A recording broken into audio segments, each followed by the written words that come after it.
cooked, and they fed people who were not interested in his title. A man with calloused hands asked for another serving and said the soup tasted like summer rain. A woman with tired eyes placed her palm on his wrist and said, "God bless you."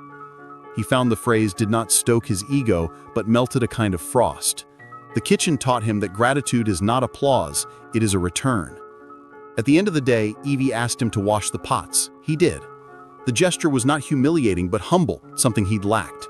When he left, he carried in his pocket the same folded note she had given him months earlier, and this time he understood that the line, "I don't cry in front of people," was not a refusal of feeling, but a tactic of survival.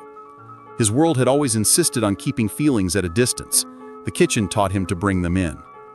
Word travels quickly in neighborhoods where small miracles happen every day. A picture of Nathan rinsing pots with a volunteer's phone went online. It circulated with a caption that tasted like wonder. "Billionaire learns to cook in a soup kitchen." For a day or two, the feeds thrummed. Columnists wrote think pieces about optics, about whether the man's presence was genuine or promotional. Some mocked, others were moved. But the life inside the shelter did not change because of the chatter. It continued to be what it was, people feeding people. That is the strange, steady power of kindness.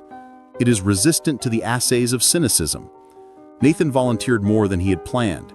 He began to allocate funds quietly, not to headline-making projects, but to small structural things the shelter needed: a new freezer, stable medical supplies, an industrial stove. Evie protested at first. "We don't need your charity for the headline," she told him. "We need you to learn how to listen." He did. He learned the listening of complaint-free work, mending a broken door, handing out blankets, learning the names of those who came at night. People began to come to the shelter in different ways. A young baker offered to donate imperfect loaves. A nurse volunteered to lead a free clinic. A local farmer agreed to deliver produce each week. Nathan's presence had become a kind of gravitational field, not because he was rich, but because he had made room to be ordinary in public. Meanwhile, in his corporate life, the tremors started. Shareholders noticed his hours edited by compassion.